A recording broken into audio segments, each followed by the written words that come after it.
vous nous entendez bien. N'hésitez pas aussi à poser vos questions pour ceux qui nous suivent. Donc ce soir, on est en live à 19h sur la chaîne Twitch de la Fédération française de jeux de rôle. On va parler du jeu de rôle Cthulhu.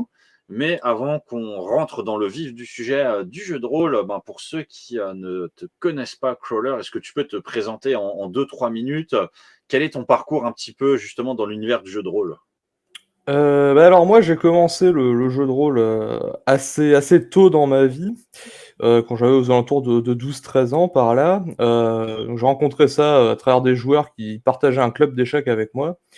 Et écoute, de fil en aiguille, je me suis intéressé à d'autres systèmes, à d'autres univers. Et moi du coup j'ai commencé par l'appel de Cthulhu. Et en toute honnêteté, écoute, depuis maintenant bien une dizaine d'années, j'ai pas décroché, hein, et je continue à faire du Cthulhu très régulièrement. Voilà, voilà, hein. Pas grand-chose de plus à dire, dans ce domaine, écoute, je continue à découvrir tous les jours de nouvelles choses. Alors, dans l'univers ludique, est-ce que tu as d'autres passions ludiques ou geeks, comme diraient certains? Eh bien écoute, tout à fait Lionel. Heu, je suis notamment, joueur de Magic et fondateur et président d'une association autour de Magic, Mhm. qui organise régulièrement des événements, comme tu le sais toi-même, tous les vendredis.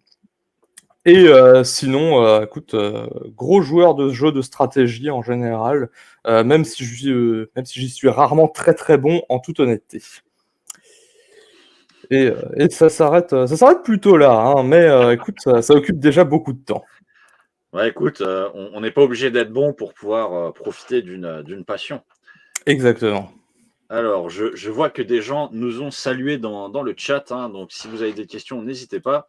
Alors moi, je te propose de rentrer un petit peu plus dans le vif du sujet. Donc, on est en train de parler du jeu de rôle Cthulhu, mais déjà, Cthulhu, c'est souvent associé à un certain Lovecraft. Alors, est-ce que tu peux un petit peu peut-être nous parler justement de la jeunesse de Cthulhu à travers Lovecraft? Écoute, oui, je peux. Donc, Lovecraft, c'est un auteur à l'origine, hein, heu, qui a vécu, essentiellement pendant la fin du 19e et le début du 20e siècle. Donc, lui, en fait, ce qu'il a créé, si on veut, c'est un espèce d'univers, très large dans lequel, un thème revient très souvent, c'est le thème de l'horreur cosmique. Donc, son univers, les histoires qu'il a voulu proposer, c'est des histoires qui se déroulent dans la vie, quotidienne des gens, heu, mais très souvent dans des endroits un petit peu isolés, ce genre de choses, hein, notamment dans les campagnes américaines, qui étaient pas forcément très fréquentées et très bien desservies. Et donc, voilà, il a imaginé tout un panthéon finalement de dieux et d'entités, particulièrement imposantes et puissantes. Et souvent c'est une œuvre qui va renvoyer à la petitesse, de l'humain face à l'immensité de l'univers et du cosmos. Globalement, ça c'est la base, de l'univers. Et autant ses écrits n'ont pas été très connus quand il était vivant, autant, après sa mort, il y a beaucoup d'auteurs qui sont inspirés de son univers, qui ont écrit, par extension dedans. On peut citer Derleth, hein, par exemple, pour le plus connu. Et comme ça, plein d'auteurs dont je saurais même pas citer le nom, ont, petit à petit rajouté leur petite pierre à l'édifice et créé finalement tout un univers, très, très vaste avec, des dieux, avec, des, grands anciens, avec, même d'autres mondes, hein, par exemple avec, certaines extensions comme, le monde onirique. Et tout ça évidemment, hein, avec un univers pareil, il y a des gens qui se sont dit qu'ils allaient en faire un jeu de rôle évidemment. On a quand même le truc, parfait pour ça. Et c'est comme ça finalement que le JDR, donc l'appel de Cthulhu, hein, est apparu, en référence à l'une des œuvres de Lovecraft qui s'appelait également l'appel de Cthulhu. Voilà, voilà pour la naissance finalement de ce JDR. Alors, je vais prendre une question puisqu'elle est très pertinente. Donc, c'est Torquemada, salut à toi Torquemada, qui demande juste quelle est la version du JDR de Cthulhu sur laquelle on va discuter aujourd'hui. Alors, bonjour à toi Torquemada, en effet. Alors moi, j'ai essentiellement dans ma jeunesse, fait de la V6, mais la version que j'ai le plus maîtrisée, a été la V7, donc une des plus récentes. Donc c'est de celle-là que je peux le plus parler, même si on va dire que de la V5 à la V7, il y a eu assez peu de changements majeurs. Mmh. Alors, ben, justement, on va rentrer maintenant dans le jeu de rôle en lui-même. Là, tu nous parlais un petit peu de dieux de campagne américaine. Donc, par rapport à la version que toi tu maîtrises, c'est quoi, l'univers dans lequel les joueurs vont être plongés, de manière générale? Est-ce qu'on est effectivement dans ce côté campagne américaine? Est-ce qu'on est plus dans, Boston, Providence, des grandes villes? C'est quoi un petit peu l'univers justement dans lequel évoluent les joueurs? Alors, à ce niveau-là, il y a 2 choses à prendre en compte. Heu, D'une part, l'appel de Cthulhu et surtout la V7 propose de maîtriser des scénarii dans plein d'époques différentes. Donc voilà, des époques, qui sont, plutôt côté, 19e voire 18e et parfois certains qui sont beaucoup plus avancés, qui pourraient se situer de nos jours. Et ça va se traduire, par exemple, sur les fiches de personnages par des compétences qui vont apparaître comme des compétences en informatique, pour les versions plus récentes. Donc l'un dans l'autre, en fait, vu que l'univers de Lovecraft était, était en fait son monde contemporain, hein, à son époque, ben, on peut faire du Cthulhu dans à peu près n'importe quelle époque.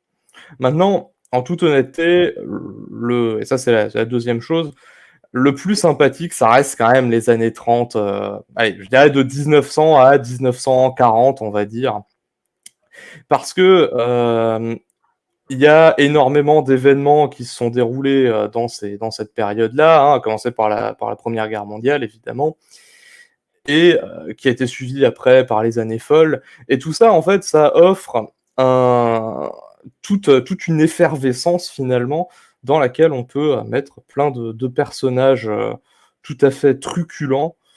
Heu, donc voilà, globalement, ça va être les années folles, si on veut, avec toujours, en filigrane cette horreur qui justement contraste extrêmement bien avec le contexte social qui était plutôt d'oublier, la Première Guerre mondiale, de laisser toutes les horreurs, derrière nous et finalement, l'univers en fait, de Lovecraft nous propose des horreurs qui sont, si j'ose le dire, enfin pires que celles de la Première Guerre mondiale, heu, dans la diégèse évidemment.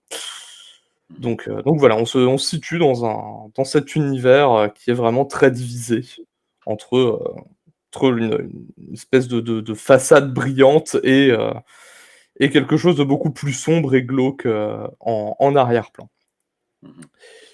Alors, on est dans un jeu de rôle, donc qui dit jeu de rôle dit forcément, système de jeu. Est-ce qu'on est, sur un système de jeu, on va dire classique avec du D20, du D10? C'est quoi le système de jeu qui est utilisé pour cette version? Alors, ici, on se situe vraiment sur du D100. Absolument tout est staté sur 100. Heu, donc ça ça a un certain intérêt, c'est que déjà, tout est beaucoup plus simple, hein. On utilise le même dé pour quasiment tout, à l'exception des dégâts, mais sinon, à chaque fois qu'on a besoin de faire un jet de compétences, c'est un dé 100 et on se pose pas plus de questions. Mmh. Heu, Ça, c'est donc, pour la manière dont ça se déroule, en pratique. Heu, Ensuite, quand on va vraiment, créer un personnage, Heu, ben, on va changer un petit peu, de la recette habituelle avec, des races, des classes et cetera. Parce que comme je l'ai dit, ben, on se situe en fait dans un monde réaliste, hein, donc voilà, il y a pas de race, il y a pas de classe, on sait tous, faire un petit peu, de tout, ce genre de choses. Et donc en fait, on va avoir une liste assez conséquente de, plein de compétences, parfois assez particulières, hein. On a quand même une compétence très spécifique qui est conduite d'engins lourds. Mmh. Voilà pour citer une des plus exotiques et il y en a comme ça, toute une liste, très conséquente qui va être cumulée avec des caractéristiques, plus générales donc de l'intelligence, de la dextérité, ce genre de choses, qui vont permettre finalement de décrire un personnage. Voilà, pour ce qui est du reste, tout est référencé, il y a des tables dans les bouquins officiels.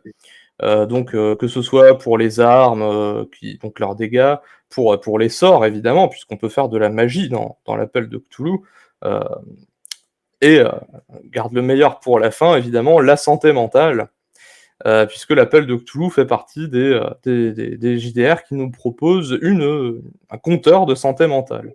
Donc à chaque fois, qu'on va rencontrer une horreur, quelque chose d'un petit peu, surnaturel, ou qu'on va être confronté à une situation, très stressante, ou même qu'on utilise de la magie, eh bien on va perdre petit à petit de la santé mentale et bon, bah, ça après, ça va avoir des influences sur, les jets qu'on va pouvoir faire, mais également éventuellement sur ce que le gardien, donc le MJ, du scénario, va décrire et proposer comme interaction. Voilà pour le système en général, donc je ne sais pas si toi ou des spectateurs ont des questions là-dessus, mais Bah, moi j'enchaîne, hein, sur les personnages puisque tu en as parlé. Donc tu as un petit peu parlé justement, du système au niveau des personnages, mais au niveau de la création de personnages, bon là aussi tu en as parlé. C'est quoi déjà un petit peu au final tout ce qu'on peut faire? Et ensuite, est-ce que ça prend du temps, c'est compliqué de pouvoir créer un personnage? Est-ce que, tout est ouvert, on peut faire un petit peu tout ce qu'on veut? alors, c'est un petit peu vaste comme question. Alors oui, ça prend du temps. En toute honnêteté, ça se fait pas en 5 minutes, heu, parce que quand on va créer un personnage, comme dit, il y a pas de classe, prédéfinie ou quoi que ce soit. Donc ce qu'on va d'abord faire, c'est tirer au dé les caractéristiques du personnage. Donc il y a des manières, différentes de faire. Par exemple, moi, ce que j'aime bien faire en général, c'est, tirer d'abord les valeurs et ensuite proposer au joueur de les assigner comme il le veut parmi les différentes caractéristiques. Mais, ce que d'autres, vont préférer faire, c'est vraiment tirer à proprement dit, chaque caractéristique et heu et advienne que pourra, in fine, quoi. Donc ça c'est pour la première partie. Heu, alors si jamais, hein, dans les on a 8 caractéristiques et une caractéristique de mouvement qui va être calculée en fonction des autres. Et donc, à partir de ça, on va avoir un début de personnage. Ensuite, on va définir le métier du personnage. Donc, là, on est vraiment libre. Donc pour répondre à ta question, oui, on peut un peu faire ce qu'on veut.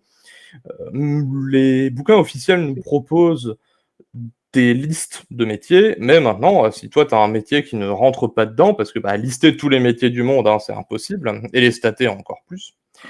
Donc on va choisir un métier et on va voir avec le MJ, donc le gardien, hein, pour, essayer de stater un petit peu tout ça.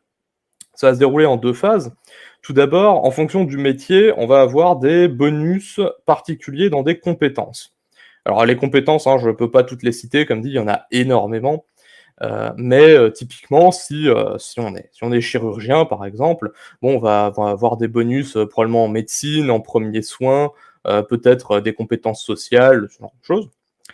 Et ensuite, encore une fois en fonction du métier, on va définir une formule qui va nous permettre, en additionnant jusqu'à 4 caractéristiques ou en multipliant par 2, hein, voilà, le tout, ça doit correspondre à, 4 fois une caractéristique. Heu, on va définir des points. Et là, le joueur fait ce qu'il veut, c'est-à-dire qu'il les répartit à peu près comme il veut dans des compétences liées au métier. Donc, on va avoir une certaine liste de compétences et le joueur peut répartir ça comme il veut dans ces compétences-là. Et enfin, on va avoir une troisième étape où on va, multiplier, l'intelligence par 2 et le joueur met ces points-là où il veut. C'est-à-dire que c'est des points d'intérêt personnel du personnage qui sortent donc de son métier. Donc là, on n'est plus restreint aux compétences métiers, hein, on peut vraiment aller dans tout ce qu'on veut, tant que voilà, c'est justifié d'une certaine manière par l'histoire du personnage. Et on va pouvoir assigner tous ces points comme ça. Et ben voilà, votre personnage est presque créé, puisqu'il reste encore le crédit à définir, qui va être lié à la fois au métier du personnage, mais également à son background. C'est-à-dire que le personnage, il peut jouer un médecin, mais il peut jouer le médecin raté qui a été se mettre dans une petite ville de campagne au fond de la France et qui peine à survivre. Donc voilà, ça c'est vraiment à voir avec le gardien en lui-même, ce qu'il veut bien vous accorder. Et une fois que vous avez votre crédit, vous allez pouvoir définir ce que votre personnage possède. C'est là que l'appel de Cthulhu peut devenir un peu exhaustif. C'est qu'il y a des tables entières de plein de choses. Ça peut aller de biens immobiliers jusqu'au kit de couture, hein, si on veut. Et voilà, on va pouvoir décompter comme ça, en fonction du crédit, ce que le personnage possède, que ce soit en termes de patrimoine ou en termes d'équipement. Et du coup, bah, évidemment, tout ça, hein, ça va prendre un certain temps. Mais une fois que tout ça est fait, bah, on a un personnage qui, somme toute, est assez complet. Je dirais même, sans vexer, les fans d'autres systèmes, un personnage un peu plus complet que dans pas mal d'autres JDR. Et c'est comme ça qu'on crée un personnage dans Cthulhu. Voilà, voilà. J'espère que personne ne s'est senti offensé de la création de personnages. N'hésitez pas à nous le dire dans le chat, hein, si jamais vous vous sentez pas bien. Alors, évidemment, c'était une plaisanterie, hein, que personne ne se vexe. alors, ben, on a parlé du système de jeu, des personnages, et donc justement, au niveau des scénarios, des campagnes, est-ce qu'il y a des scénarios pour les débutants? Est-ce qu'il y a, on va dire, le scénario un petit peu traditionnel, par exemple, dans le JDR, le Donjon de Nullbuck, on a toujours le premier scénario, un petit peu celui du boudin de Val Tordu, qui est un petit peu le truc qui va lancer et qui va permettre aux joueurs de prendre en main le jeu. Est-ce que dans Cthulhu, on a quelque chose du même genre? Alors, oui et non. Il n'y a pas de scénario vraiment de base de Cthulhu, c'est-à-dire qu'il n'y a pas un scénario qu'on va faire voilà, pour les débutants. Alors, en revanche, il existe des scénarios qui sont officiels. Alors, par exemple, on a Le Jour de la Bête, Les Masques de Nyarlathotep, Le Sens de l'Escamoteur. Bref, plein de scénarios comme ça, assez variés, qui sont officiels et qui sont normalement faits pour être assez facilement jouables et pour explorer un petit peu les possibilités de Cthulhu. On cumule à ça le fait qu'on peut utiliser, tout particulièrement dans l'appel de Cthulhu, des personnages pré-tirés. Ça se fait très souvent. Alors, ça évite toute la phase que j'ai expliquée avant, qui, bon, ne serait-ce qu'à l'explication, était déjà un petit peu lourde. Hein. Alors, je vous laisse imaginer ce que ça donne quand on le fait. Donc voilà, ça nous permet de sauter un peu cette étape pour les gens qui seraient pas très à l'aise et d'avoir un personnage, voilà, il est déjà tiré, déjà fait, on est bon, on n'a pas à se poser de questions. Donc ça, c'est vraiment plus une pratique qui va aider les joueurs à prendre en main le système et qui est présente dans les scénarios officiels, souvent. Et sinon, bah, c'est à peu près tout. Donc en réalité, l'appel de Cthulhu, c'est un petit peu sauvage, si on veut, comme jeu de rôle.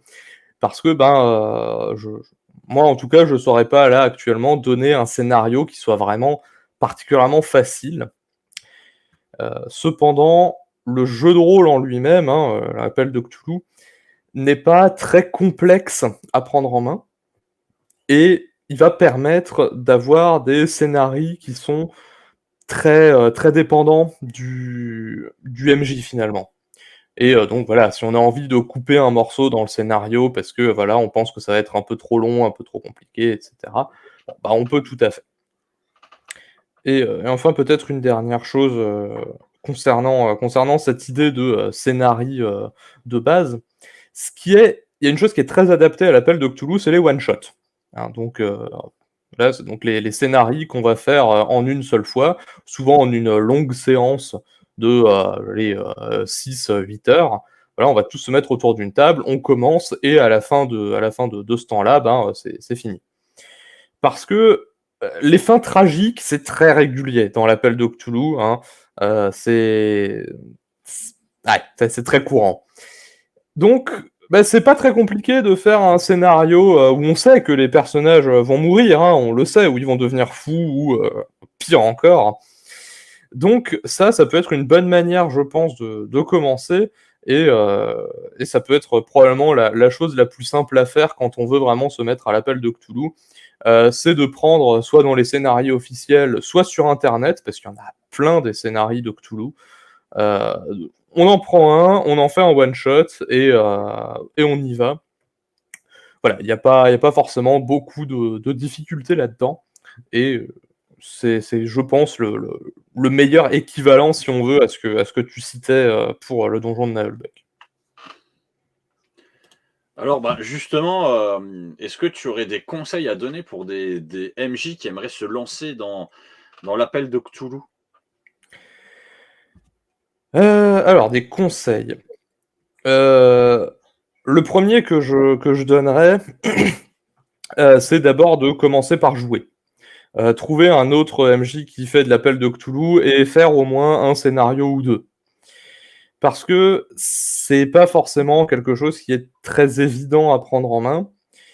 L'appel de Cthulhu, c'est un jeu de rôle et un système qui appelle énormément, je trouve, aux scénarios d'enquête et aux scénarios d'ambiance. Donc, écrire directement un scénario pour ça, je pense que c'est peut-être un petit peu difficile au début, surtout quand on n'a pas du tout de point de référence. Donc vraiment, la première chose que je dirais, c'est de commencer par jouer, très simplement. Ensuite, quand on va commencer à vouloir maîtriser réellement, euh, là, il y a, je dirais, deux écoles. Moi, j'ai commencé à écrire mes scénarios moi-même, et le premier scénario que j'ai maîtrisé, je l'avais écrit. Maintenant, c'est pas forcément quelque chose que je recommande, parce que justement, les scénarios d'enquête, surtout quand on vient de jeux de rôle qui sont peut-être un petit peu plus linéaires, comme du Donjons et Dragons ou ce genre de choses, où on a vraiment des scénarios un petit peu plus simples, où on explore des donjons, ce genre de choses. Là, on passe vraiment dans du monde ouvert, et faire quelque chose qui soit cohérent dans un monde ouvert et qui soit accessible à tout le monde, c'est pas forcément très facile. Pour l'exemple des scénarios d'enquête, très souvent, ce qu'on va risquer de faire, c'est se dire ah, c'est bon, là, le plot, il est simple. Alors qu'en fait, non, pas du tout. Il est simple parce que c'est toi qui l'as écrit. Mais dans la vraie vie, personne comprend comment s'articulent tes trucs. Parce que bah, peut-être qu'il est un petit peu trop tiré par les cheveux, ou que t'as pas mis assez d'indices. Ou au contraire, peut-être que t'en as mis trop et que du coup, le scénario devient trop facile. Ce qui est pas forcément très intéressant non plus. L'appel de Cthulhu étant assez punitif, hein, comme système, l'air de rien, bah, c'est sûr que s'il y a un scénario sur lequel on roule, bon, c'est pas forcément des masses intéressants. Donc voilà, ce que je conseillerais, c'est de peut-être prendre un scénario qui existe, soit un des scénarios officiels, soit un scénario, encore une fois, trouvé sur Internet. Et, euh, et très honnêtement, je pense que ce sera le dernier conseil que je donnerais pour les gens qui voudraient se lancer là-dedans en tant que MJ. Euh, Soyez pas trop à cheval sur les règles. L'appel de Cthulhu, c'est vraiment un jeu de rôle qui, je pense, appelle à l'interprétation. On est moins là pour faire des jets de dés que pour raconter une histoire. En tout cas, c'est ma lecture de la chose, hein, comme toujours. Mais je pense qu'on est vraiment plutôt là pour essayer d'avoir une certaine ambiance, des aventures, etc., plus que pour jeter des dés. Donc, si à un moment vous voulez faire quelque chose qui n'est pas forcément très réaliste, hein, par exemple, je tire avec un fusil à pompe dans le ventre d'un zombie. Bon, alors dans la vraie vie, le zombie, il va peut-être pas voler à 25 mètres. Mais si vous avez envie de rajouter un petit peu de funk à votre scénario, et de dire que le zombie il vole à 25 mètres, bah faites-le, hein. Écoutez, c'est vraiment essayer de vraiment être aussi naturel que possible, si j'ose dire. Et éventuellement, lisez aussi quelques nouvelles de Lovecraft pour vous mettre un petit peu dans l'ambiance et dans le thème, ça pourra aider. Voilà. Je pense que c'est le mieux que je puisse dire aux gens qui voudraient se lancer dans l'appel de Cthulhu en tant que MJ. Ben, super et la même chose, mais cette fois-ci pour des joueurs qui aimeraient découvrir le jeu. Est-ce que tu as des conseils ou en tout cas, comment est-ce que tu les inciterais à se lancer sur l'appel de Cthulhu? Alors, pour ce qui est de conseils, ne vous attachez pas à votre personnage. C'est le premier conseil que je donnerais. Euh, Maintenant, pour ce qui est d'inciter des gens à venir jouer à l'appel de Cthulhu, moi j'ai trouvé, alors c'est vrai que je suis un peu biaisé parce que j'ai commencé par là, mais après avoir retesté plein d'autres systèmes et d'autres univers, je trouve que l'appel de Cthulhu c'est très rafraîchissant comme jeu de rôle. Et si vraiment vous devez chercher quelque chose en tant que joueur, c'est un peu de dépaysement et de changement par rapport à des systèmes, comme dit, peut-être un petit peu plus rigides ou un peu plus classiques. Euh, Souvent, on va vraiment être dans du monde ouvert et dans un scénario où on peut faire un petit peu ce qu'on veut finalement. Donc, moi, je pense que c'est vraiment l'atout majeur de ce JDR et ce qui peut le plus attirer les joueurs. En tout cas, si vous voulez chercher un peu de rafraîchissement, l'appel de Cthulhu, c'est fait pour vous. Maintenant, d'autres raisons de venir y jouer, c'est de jouer dans un univers très réaliste. Parce que je rappelle qu'elle me dit que l'univers de Lovecraft, hein, c'est le monde de tous les jours finalement, mais avec évidemment une certaine dimension d'horreur derrière. Mais du reste, c'est très réaliste. Donc pour les joueurs qui aiment bien le réalisme et qui se disent que ouais, mais là, le MJ sur Donjons et Dragons, il me dit que mon écran de vapeur il marche pas, je peux vous assurer que dans l'appel de Cthulhu, vous n'aurez pas de souci. Hein. Tout est a priori fait pour être relativement réaliste. Donc ce que vous pouvez faire dans la vraie vie, finalement, a priori, vous pouvez le faire dans le JDR. Donc ça simplifie beaucoup l'interprétation aussi de certaines choses. Bon, voilà, je pense que c'est les deux meilleurs